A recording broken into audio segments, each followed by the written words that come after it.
Allô, c'est bien l'inspecteur Toutou? Lui-même. Ici, la fée Ruta Bagueur. Encore vous? Eh bien, cette baguette? Je ne l'ai toujours pas retrouvée. Je voulais vous dire... Mais qu'est-ce que vous voulez que j'y fasse? Je vous l'ai déjà dit. Achetez-en une autre. Mais non, justement, c'est à vous. À moi? Quoi? À moi? Je ne suis pas boulanger, moi, madame. Mangez donc une vapeur aux légumes et laissez-moi tranquille. Madame, donnez-vous la peine. Asseyez-vous, je vous prie. C'est bien l'inspecteur Toutou que j'ai l'honneur de parler? C'est bien à moi que vous avez l'honneur. Et moi-même, à qui ai-je l'honneur? Je suis la reine. La reine? Oh oh. Pas de cérémonie, je vous prie. Je suis confus, vraiment. Et qu'est-ce qui me vaut le plaisir? Je cherche une petite fille. Tiens, vous aussi? Pourquoi donc moi aussi? Quelqu'un d'autre la cherche? Une petite fille à cheval au chapeau rouge. Ah non, le chapeau rouge, ici, c'est moi qui le porte. Il me va bien, n'est-ce pas? Très bien, vraiment très bien. Enfin, je veux dire, vous n'aviez pas besoin de lui pour être belle. Merci. Donc, cette petite fille? C'est la jeune princesse. Votre fille, donc? Non, ma belle-fille. Sa mère était la première femme du roi, mon mari. Ah, je vois, la pauvre petite a donc perdu sa mère et vous êtes sa marâtre. Si vous voulez, mais je n'aime pas beaucoup ce mot-là. Disons sa belle-mère. Et pourquoi donc la cherchez-vous? Elle a fait une fuite? Tout juste, elle s'est enfuie de chez nous. Pouvez-vous me raconter tout cela en détail? Certainement. Je vous écoute. Posez donc votre pomme, elle vous gêne. Non merci, je préfère la garder. À votre aise. Comment s'appelle cette petite? Blanche-Neige. Oh, c'est un bien joli nom. Oui, assez joli.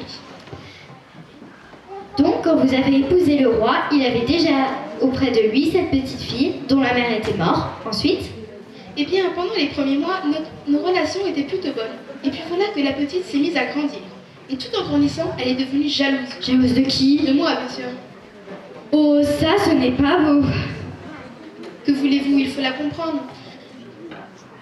Elle a perdu sa mère, elle regrette le passé. De plus, comme vous venez de me dire, je suis assez belle. Vous êtes très belle. Et elle, mon Dieu, sans être vraiment laide, elle est, comment dirais-je, ordinaire, commune. Elle ne peut pas se comparer à moi, d'où un certain dépit de sa part, une aigreur. Oh, ça, ce n'est vraiment pas beau. Bref, la semaine dernière, comme je la sentais un peu palote, je l'ai envoyée dans la forêt avec l'un de mes gardes pour lui faire prendre l'air. Et puis voilà qu'elle s'est enfuie. Et vous voulez la reprendre, bien sûr. La reprendre? Non, pas forcément. Si je sais qu'elle est heureuse ailleurs, je la laisserai refaire sa vie comme elle l'entend. Je voudrais juste lui faire comprendre une bonne fois pour toutes que je ne suis pas son amie et lui offrir cette pomme en signe de réconciliation. Ah, voilà, madame la reine, des sentiments qui vous honorent. Vous êtes aussi bonne que belle et délicate. Et cette pomme, par ailleurs, a l'air fort appétissante. Je sais pas surtout. Bien sûr, elle est pour la petite. Bon, je vais tâcher de vous renseigner. Miroir, petit miroir en mur. Peux-tu me dire où est Blanche-Neige?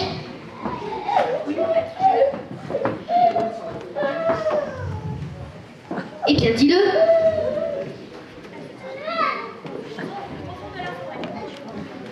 Quelle maison au juste? La maison de 7 ans. Que peut-elle y faire? Qu'est-ce qu'elle fait?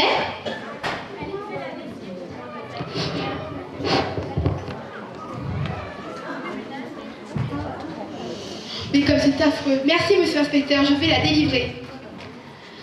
Ah, la brave femme, j'en suis toute émue. Comme elle est bonne, belle, délicate, douce. J'espère qu'elle va la retrouver, sa petite Blanche-Neige, et que l'enfant comprendra enfin où sont ses vrais amis. Mais ce n'est pas tout ça. J'ai encore du travail. À qui le tour?